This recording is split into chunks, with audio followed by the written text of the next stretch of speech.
Olá a todos, tudo bem? Eu espero que sim. Meu nome é Murilo, sou doutorando do programa de pós-graduação em Ciência do Solo e mestre em Ciências Agrárias pela Universidade Federal do Piauí, agora pela Unilab, né? Atualmente eu faço doutorado na UFC, tá? E como parte, né, aí, parte do pré-requisito, né, e até convidado aí pelo pessoal do evento, né, falar um pouquinho com vocês justamente sobre o sistema integrado de produção agrícola e no Cerrado brasileiro, que eu tive bastante contato, principalmente na época do mestrado, né, foram 2 anos, quase 3 anos aí, trabalhando com isso no Piauí. Só que a gente, antes, para falar um pouquinho do Cerrado, a gente tem que entrar em alguns aspectos muito importantes, né? A gente tem que falar justamente de alguns pontos que são bem interessantes aí dentro da analogia do cerrado. O primeiro é você entender um pouquinho dessa vegetação diversificada. No cerrado você tem uma gama de espécies florestais, né, principalmente florestais, que são nativas, né, em sua maioria, que estão diretamente ligadas aí a justamente a, a essa composição diversificada do cerrado. Né?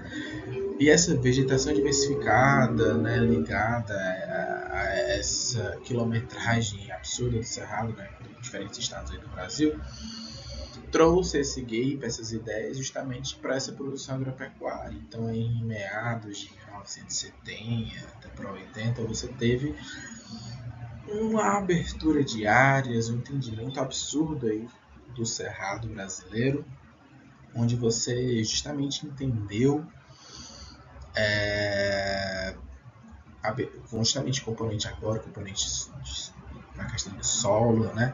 E nessas aberturas diárias entender como é que seria a agricultura no cerrado, entender um pouco de correção agrícola.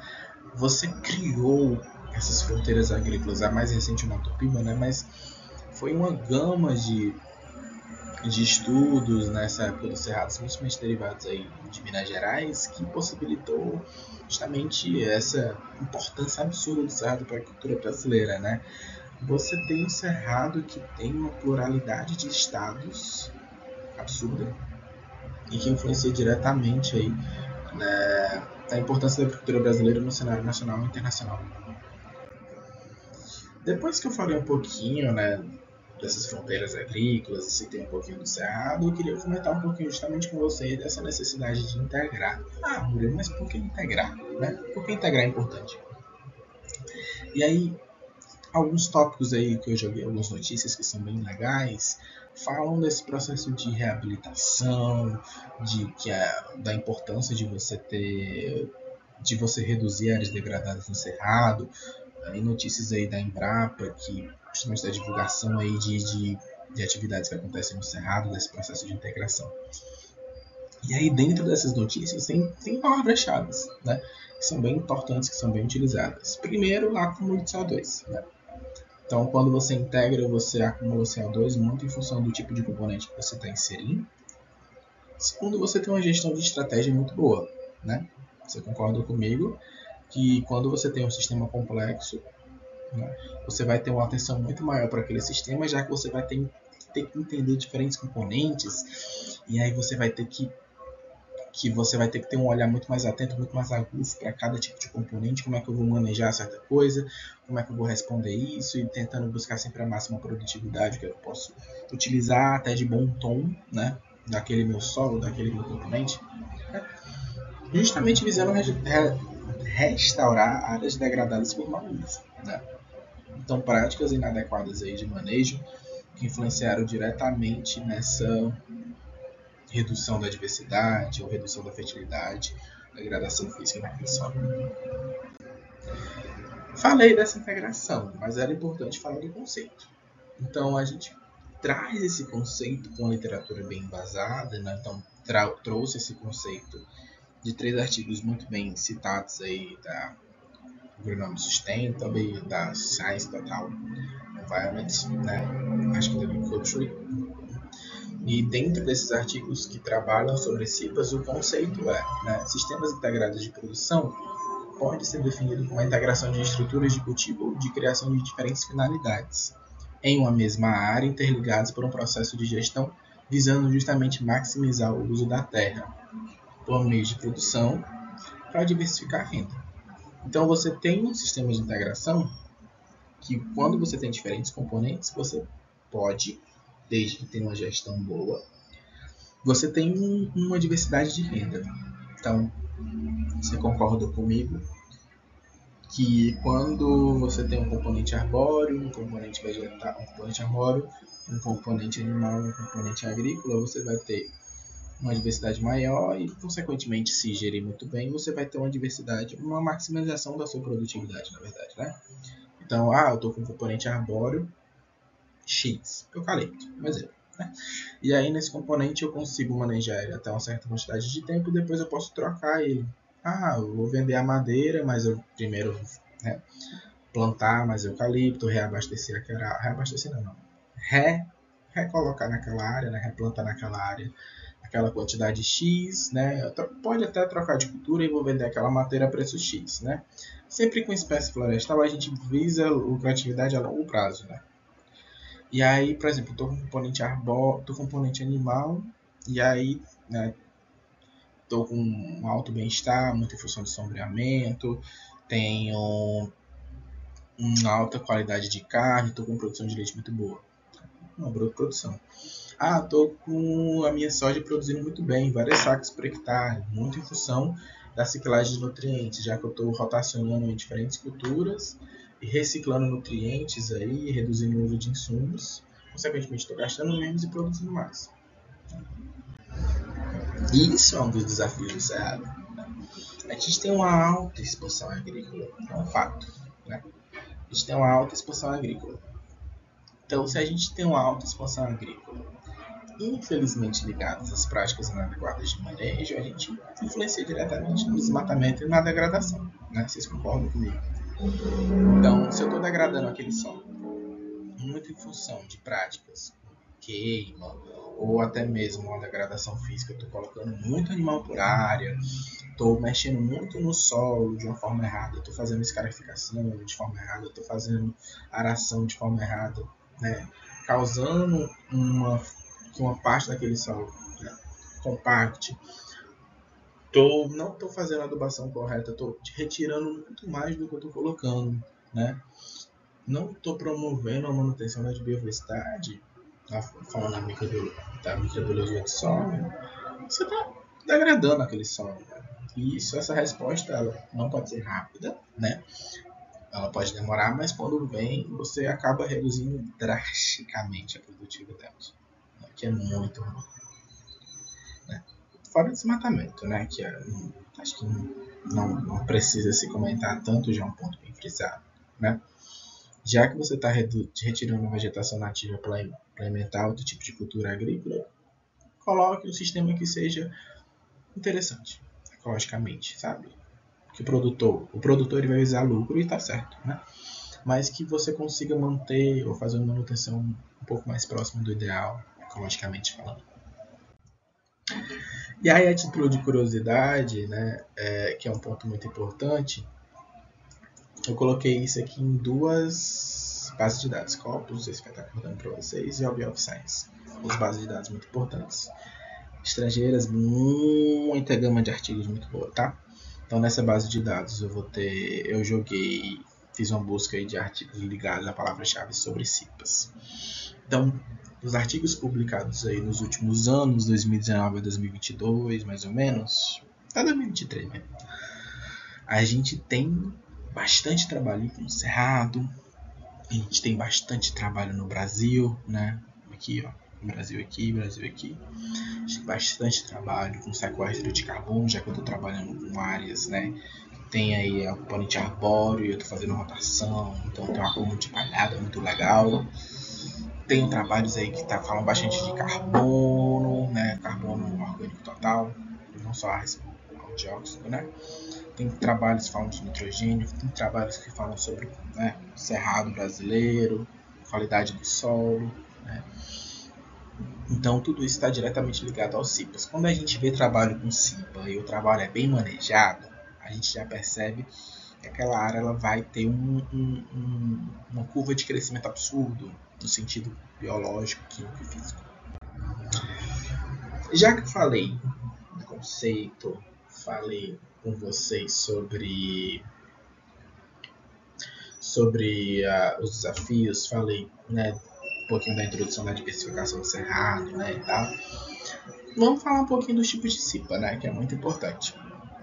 E aí eu entro com alguns tipos de CIPAs que são mais comuns, mas, né, podem ser que futuramente existam outros. Mas os mais comuns e os mais utilizados, assim, digamos assim. Primeiro, a integração lavoura-pecuária-floresta. Lavoura-floresta, desculpa. Onde você tem um componente florestal e agrícola, né? Você vai ter alguma associação dessas espécies, né? Seja em rotação ou sucessão. Por exemplo, eu tenho uma introdução de um eucalipto, castanheira ou seringueira, depende do produtor ou da gestão, com uma soja, um milho, um sorgo, né? Então você tem ali um componente arbóreo com a cultura principal. E aqui são dois exemplos aí de fazendas no Mato Grosso e no Maranhão. Tá? Segundo, integração pecuária-floresta, LPF, pecuária-floresta, yes.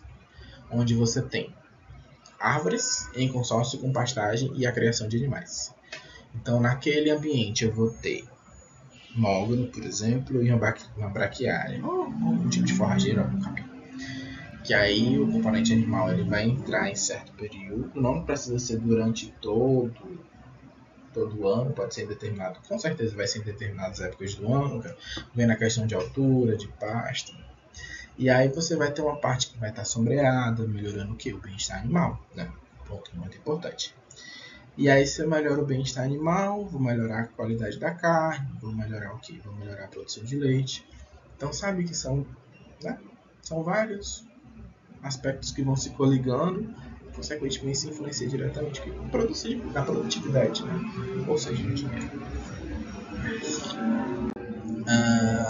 Outro sistema bem interessante, né? O próprio sistema de integração lavoura-pecuária. Esse sistema a gente vai integrar os componentes agrícolas, pecuário e justamente agrícola e pecuária. Então a gente tem animal e a cultura principal, por exemplo, né? Então a gente tem pastagem, capim, forrageiro, a cultura principal, soja, milho, sorgo, algodão, enfim. E aí, geralmente acontece em rotação, né? Então, a hora no ano a gente tem soja, a hora no ano naquela área entre o capim, algum tipo de forrageiro que o animal vai lá e se alimenta. Mas sempre na área, onde você tem áreas principais, de cultura principal, você cerca as áreas, né? Para você não ter o pisoteamento. Ou os animais invadirem aquela área e acabarem danificando as plantas, tá? Ou comendo, né? E o maior de todos, né? O famigerado Master, que é justamente o ILPF. Que aí a gente tem um sistema de produção enorme, né? Que vai ter componente agrícola, pecuário, florestal, seja em consórcio, seja em rotação, seja em sucessão. Tá? Na mesma área, justamente possibilitando o aumento da renda e a diversificação dessa produção. Aliado justamente à maximização. Então, o ideal e o ponto-chave é onde você tem a manutenção daquele sistema visando a produtividade. Então, naquela área X, né, por exemplo, eu vou ter um componente arbóreo, vou ter mogno. E aí, o planejamento é que daqui a 12 anos o mogno eu consiga vender aquela madeira a um preço muito bom, porque tem valor agregado, né? E aí, consequentemente, influencia diretamente nessa produtividade, pelo menos a longo prazo. Só que aí eu beneficio diretamente a sombreamento dos animais, ou seja, né, já influencia no componente animal. E aí a minha cultura principal está se beneficiando da reciclagem de nutrientes, eu estou usando menos adubo, né?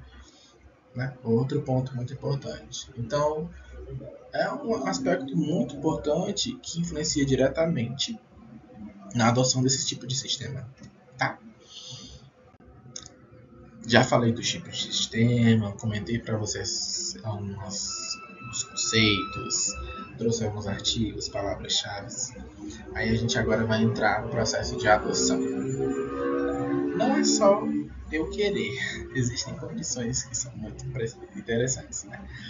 A primeira é que você vai ter condições de clima, relevo e solo que podem ser restritivas, né? Então não é qualquer área que você pode, né? Então tem que ver muito se é possível, tá?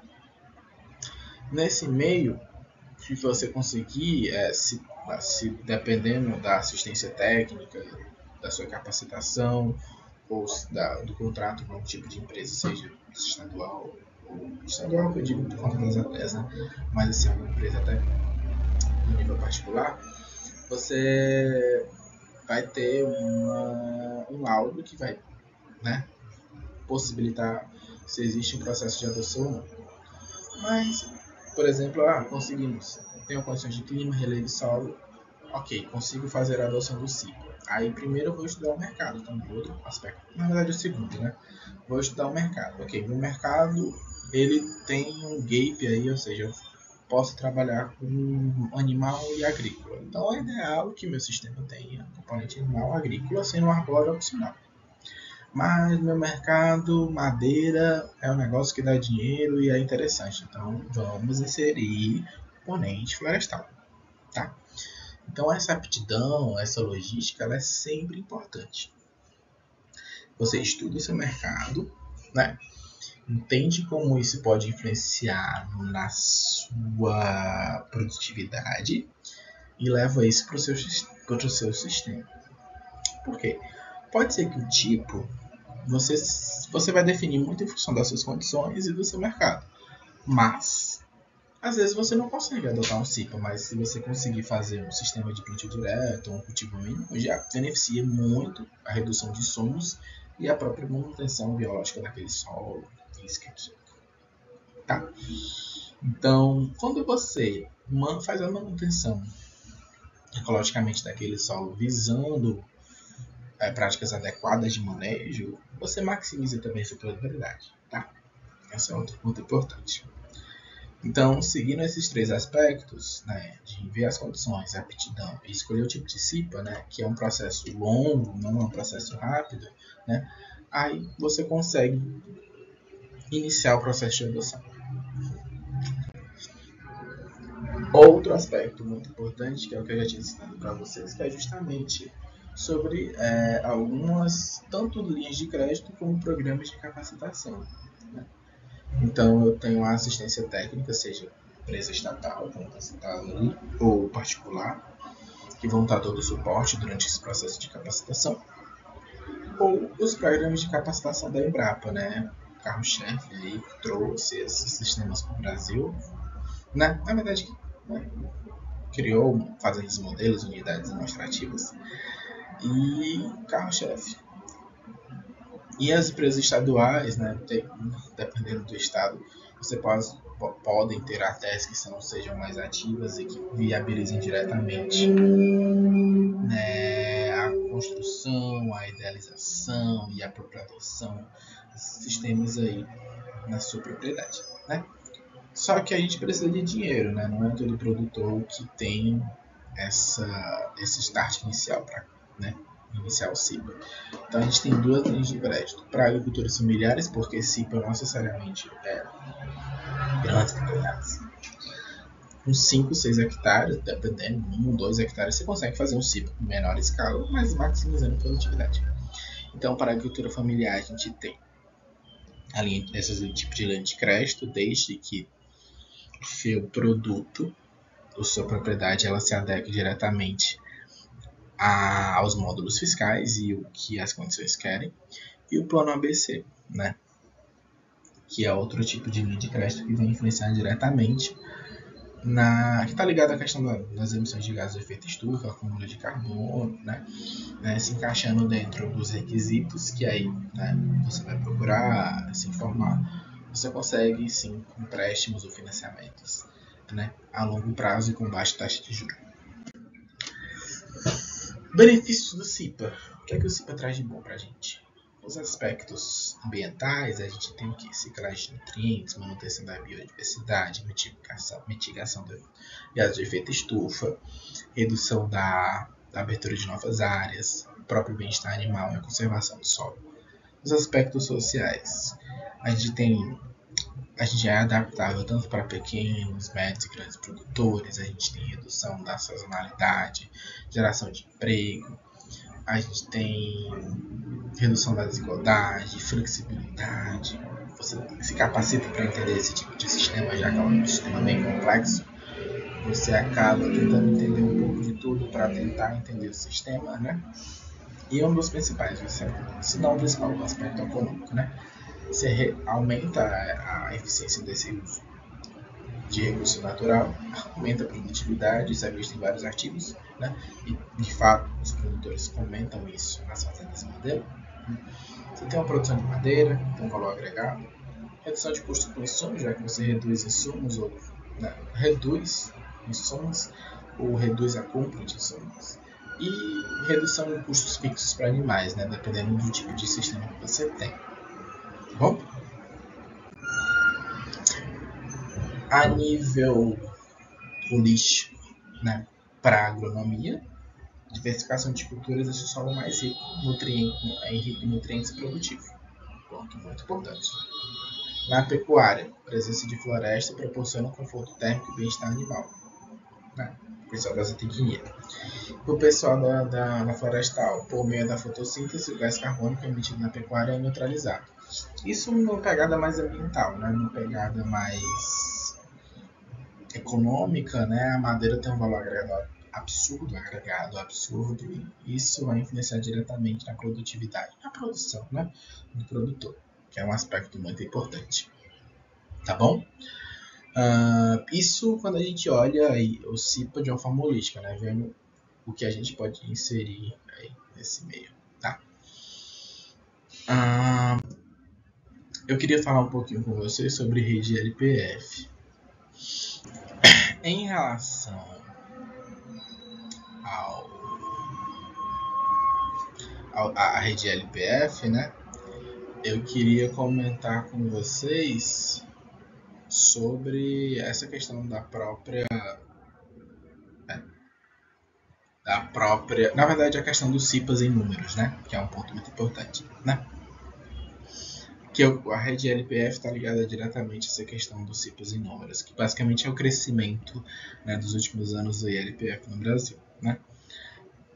Mas que é a mesma coisa que eu trago nesse slide posterior, que é o que eu estou apresentando agora. Que basicamente a gente tem estados aí na frente nesse quesito. Por exemplo, né, Mato Grosso do Sul, Mato Grosso e Rio Grande do Sul são estados chefes aí que comandam o ILPF. Então aqui a gente tem a área agropecuária daquele estado X, né, e a área de integração. Eu circulei o Ceará, que eu sou cearense, tá? E essa palestra também eu ministrei também na UFC. E aí, pessoal, indiquei. Mas a gente tem, por exemplo, Goiás, Mato Grosso do Sul, a própria Minas Gerais, são estados que têm uma área muito considerável bem considerável de integração e que são bem importantes, sabe? São estados modelos aí podem servir de modelo aí para outros estados nessa questão de adoção de CIPAs, tá? Espero que futuramente esses dados eles cresçam, e nos próximos 10 anos a gente possa dobrar esse número aí nos estados e que a integração ela seja muito mais bem vista por grandes conglomerados. Falando um pouquinho da rede LPF, falando um pouquinho do Cerrado, né? Esse projeto rural sustentável ele visa justamente mitigar essas emissões do efeito dos gases de estufa, né? Aumentar a renda, né? Aumentar a renda de pequeno e médio produtor, e essa associação ela tem alguns aspectos importantes. Então, tem mais de 9 mil produtores mobilizados, 12 milhões de profissionais de ATER que estão capacitados, né? São 170 unidades demonstrativas, ou seja, são bastante unidades demonstrativas aí, que são modelos aí de visitação ou que tem acompanhamento direto ou indireto da Embrapa. 300 mil hectares de propriedades que já têm tecnologias de baixa emissão de carbono, mais de 5 milhões de toneladas de emissões de dióxido que foram evitadas, e bastante propriedades com com essas tecnologias aí adaptadas, né, sejam aderidas diretamente ao sistema ILPF ou outros tipos de sistema, né, manejo cultivo mínimo, sistema de plantio direto, né, que são tão importantes também nessa pegada de carbono. Já que eu citei vários conceitos, trouxe números, como eu sou cientista, eu acho importante eu trazer um pouquinho sobre, né, do ponto de vista científico, né? Eu trouxe para vocês um artigo científico publicado nessa revista ótima, Journal Science Plant and Plant Nutrition, tá? Com um impact factor de 3.9, classificação da CAPES, antiga classificação, agora não existe mais a Qualis, mas a 2, tá? Esse artigo ele trata sobre estratégias de fertilização em indicadores de qualidade do solo e essa produtividade da soja. Tá? Só que eu fiz só um recorte. Apresentei só alguns dados que são bem importantes. Não apresentei todos os dados, tá? Até porque ia misturar tempo e tal. Tá? E aí eu trouxe para vocês carbono orgânico total, a biomassa microbiana e o coeficiente metabólico. Né? No carbono não teve a diferença. Né? Outro ponto, sistema ILPF a gente vê um crescimento aí, tipo assim, uma diferença nítida o sistema convencional aí com os 3, 4 anos, tá? Porque é um sistema complexo, então demanda tempo, tá? Mas, por exemplo, na biomassa microbiana a gente percebe que sistemas integrados, que é justamente esse SF, eles com o incremento de nitrogênio, por exemplo, a gente percebe que tem uma redução do coeficiente metabólico comparado a um cultivo convencional. O coeficiente metabólico é o estresse, tá? Então, tipo assim, quanto maior esse coeficiente, mais estressada a comunidade microbiana tá. E quando a gente vai olhar o carbono da biomassa microbiana, ele é muito maior na área de cultivo do sistema integrado, né? Com adicional de nitrogênio. E, né? E a própria sistema de integração sem nenhum tipo de insumo ele é até maior do que o sistema convencional sem nitrogênio, indicando que o sistema de integração ele promove a maior biomassa microbiana. Ah, mas o que seria isso, Murilo? Você tem mais diversidade microbiana fazendo vários tipos de reações bioquímicas, quebrando moléculas, decompondo matéria orgânica, mantendo essa reciclagem, tornando nutrientes disponíveis para aquela planta X e reduzindo o seu uso de insumo. Então, se eu tenho uma atividade microbiana bastante alta naquele solo, então talvez eu vá usar menos adubo, porque talvez eu tenha aqueles micro-organismos quebrando moléculas mais complexas, tornando disponíveis para a planta está absorvendo, não vai precisar de tanto adubo, eu não vou precisar comprar, por exemplo. Tá? Isso é visto também nas enzimas. Na própria FDA, sistemas de integração sem nitrogênio foi superior às demais, ou seja, atividade enzimática muito maior, porque você tem vários tipos de plantas, você tem o componente animal, vegetal, aí você tem uma reciclagem muito maior. E nas beta e na fosfatase ácida, com o incremento do nitrogênio, eu tenho uma maior atividade dessas enzimas, que estão ligadas ao ciclo do carbono, que é a beta, e ao ciclo do fósforo, que é a fosfatase ácida. Bom? Exemplos de sucesso. Ponto muito importante. Quando vocês, por exemplo, vocês jogarem essa Fazenda Santa Brígida aí no Google, vocês vão ver que é um exemplo absurdo. A área era degradada. Você tinha a área completamente degradada, que influenciava diretamente aí na produtividade, a baixa produtividade ou nenhuma produtividade da fazenda. E aí, por consequência, você tem o quê?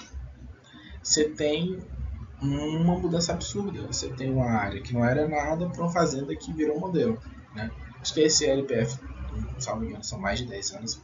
Vocês podem dar uma olhadinha aí no vídeo. Só jogar Fazenda Santa Brígida no YouTube que aparece. E aí vocês vão ver, nossa, uma série de sabe, os componentes funcionando, os produtores e os próprios cientistas falando sobre esse exemplo, que se torna assim, tipo assim, quase se não um modelo maior de benefício do ILPF com a gestão de qualidade, né? Como é um sistema muito diverso, exige uma gestão, né, com mais atenção. Queria também falar para vocês pesquisadores de renome, tá? Aí a gente tem alguns de vários, tá?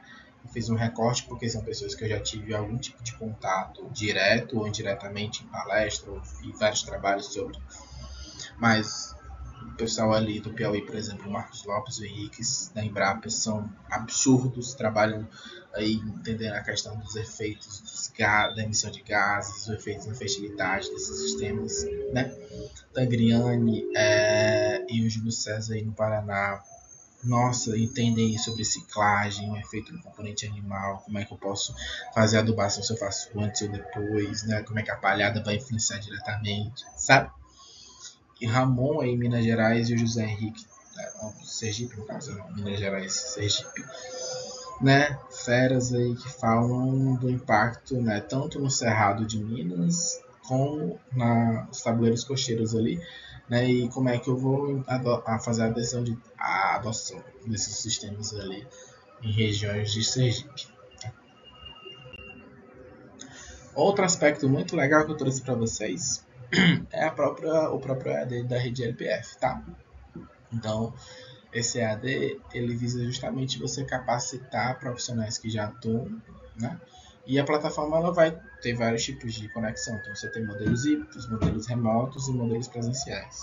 Então, a ideia é que o público-alvo sejam produtores, tá? Então, você tem produtores rurais ou familiares, técnicos e estudantes que trabalham com o meio rural ou próprios estudantes de agronomia, de tecnia, enfim. E a ideia é a capacitação técnica, né? Você tem 6 módulos, né? 4 unidades de 40 horas, e o conteúdo tem apoio técnico total da Embrapa. Então, um curso muito bom, né? Dependendo do modelo que você escolher, você tem as visitações às unidades demonstrativas, onde você vê a coisa acontecendo, tá? E é muito bom para quem é produtor, porque é muito mais fácil você acreditar naquilo quando você vê acontecer e você vê que dá certo. Claro, com o tempo e com a gestão de qualidade. E você é mais palpável, né? Você vai lá, você visita, você vê como é o componente, você vê como é a rotação, você vê o que ele usou, o que ele não usou, você vê que deu errado e sempre acontece de, né, tentar de novo, né? Com consciência também, né? Que é um aspecto muito importante. Essas são algumas publicações da Embrapa, tá? De várias, né? É uma gama de conteúdos, né, de fácil acesso, onde você tem uma leitura muito fluida daquele tipo de material, tá bom? Esses sistemas, eles têm vários olhares, tá? Então é bom você ver material do ponto de vista agronômico, zootécnico, do ponto de vista florestal, tá? Então, dependendo do tipo de profissional, né, que você é, já que é um congresso voltado para agronomia, mas acredito que tenha outros profissionais de olho, né? É sempre bom você ter um olhar muito holístico para esse tipo de sistema e essas publicações da Embrapa, né? Elas trazem uma qualidade de dados e uma leitura muito mais fluida e muito mais tranquila, né? Mas se você quiser ler artigos científicos aí com dados de experimentos e análises mais robustas no sentido de ciência de base, é só você colocar aí CIPAS no Google Acadêmico, no Scopus, na Bioscience, né? Coloca para fazer a tradução, né? Systems the Fertilization, ou até mesmo aqui ESLF também, jogar nessas bases de dados, você vai ter acesso diretamente a artigos de ponta, né? Que vão trabalhar, lidar diretamente com dados aí científicos sobre isso. Alguns grupos, tá bom? O CIPA é um grupo do pessoal de Rondonópolis, salvo engano. Gigantesco, trabalhos absurdos, a qualidade muito boa, sabe? Nossa, é muito legal. Rede LPF, né? Concursos, capacitações absurdas. Tem o Senac que eu não botei aí, mas o Senac também trabalha com vários cursos EAD sobre os diferentes componentes, que é muito bom também. Adubações de sistemas, pela professora Tangriane, nossa, absurdo também, várias publicações legais. Ela vai para áreas de produtor, grava vídeos e mostra várias coisas bem legais, tá bom? E as minhas considerações finais, né, como bem holística, né, a gente traz com esse tema 4 tópicos, né? Primeiro, que é justamente essa sustentabilidade e conservação ambiental, o aumento dessa produtividade e eficiência, já que você, né, quer uma área menor maximizar isso, aspectos econômicos e sociais, o produtor ganhar dinheiro e ter uma flexibilidade muito maior, e os próprios desafios, né, como é um sistema complexo, né, vai dar trabalho, mas é sempre bom você estar se capacitando para entender mais sobre isso. Algumas referências que eu citei, né, aqui meu e-mail de contato, né, agradeço o convite. Algumas dúvidas sobre o tema, parcerias ou qualquer tipo de comentário, crítica, vocês podem mandar e-mail para mim, tá bom? Fico grato, agradeço a todos e bom momento, tá bom, gente?